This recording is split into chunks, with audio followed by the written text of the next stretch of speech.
আসসালামু আলাইকুম বন্ধুরা, আশা করি বিশেষ আপনারা সবাই ভালো আছেন। আজকে আমি দেখাবো কিভাবে একটি মোবাইলের প্রোটেক্টর গ্লাস ভেঙে যাওয়া গ্লাস কিভাবে চেঞ্জ করবেন, নতুন করে লাগাবেন।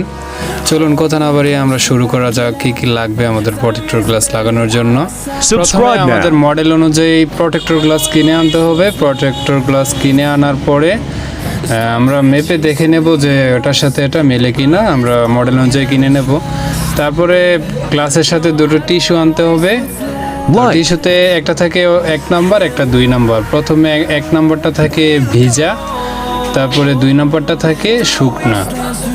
তো আমরা প্রথমে আগের যেই মোবাইলে আগের ভাঙা গ্লাসটা আছে সেটাকে উঠিয়ে নেব, বা উপরে যেটাই থাকে। তো আমার এটা নতুন মোবাইল, তার জন্য এটা পলি ছিল।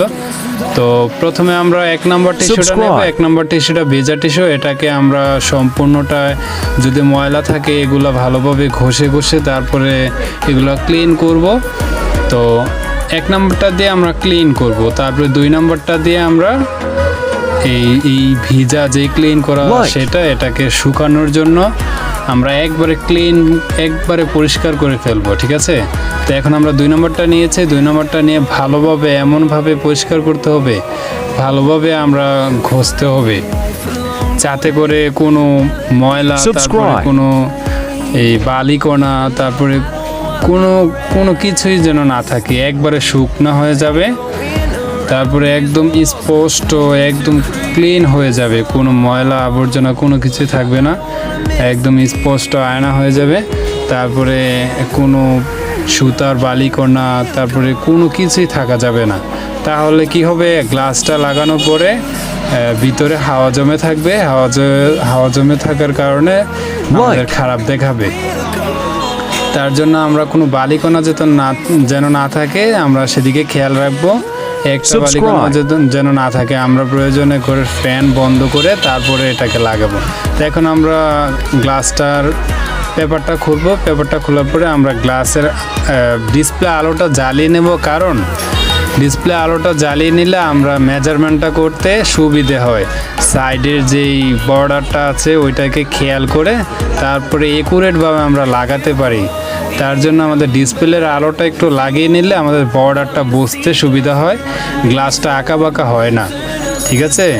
তো যদি আমাদের একটু আঁকাবাঁকা হয়, একটু এক সাইড চাপ রেখে আরেক সাইড একটু উঠিয়ে তারপরে আবার চেপে দেবো। ভিতরে যদি হাওয়া জমে থাকে আবার একটু এভাবে চাপ দিলেও পারি, আবার সাইড দিয়ে চাপ দিলে পরে আবার একটু উঠিয়ে তারপরে আবার বসিয়ে দিলে, মাঝখান থেকে একটা চাপ দিলে তারপরে সাইডে হাওয়াটা চলে যাবে, তারপরে হাওয়া আর থাকবে না। তারপরে আমরা কাপড় বা আমাদের টিস্যু বা যে তোয়ালে বা আমাদের যেটাই ফেব্রিক্স থাকে ওইটা দিয়ে আমরা ভালো করে এটাকে চেপে তারপরে ভিতরে যাতে কোনো হাওয়া না থাকে আমরা ভালোভাবে ঘষে নেব, তারপরে ক্লিন করে নেব আবার, যাতে করে ভিতরে কোনো হাওয়া জমে না যায়। তো বন্ধুরা, আমরা এখনও যারা চ্যানেলটিকে সাবস্ক্রাইব করে নেব, আর যারা অলরেডি সাবস্ক্রাইব করেছেন তাদেরকে থ্যাংক ইউ সো মাচ। ভিডিওটি ভালো লাগলে আপনাদের বন্ধুদের সাথে শেয়ার করতে পারেন, যাতে করে তারা সহজেই প্রোটেক্টর গ্লাস চেঞ্জ করা এবং কীভাবে লাগাতে হয় তা শিখতে পারে আপনার ওসিলায়। ভিডিওটি বন্ধুদের সাথে শেয়ার করবেন। ভালো থাকবেন, সুস্থ থাকবেন। পরবর্তী ভিডিও আসা আগ পর্যন্ত থ্যাংক ইউ, টেক কেয়ার, আসসালামু আলাইকুম। আপনাদের কিছু জানার থাকলে কমেন্টের মাধ্যমে, পরবর্তীতে কি ভিডিও চান, কি নিয়ে ভিডিও চান তা জানাতে পারেন কমেন্টের মাধ্যমে। Thank you so much. আসসালামু আলাইকুম।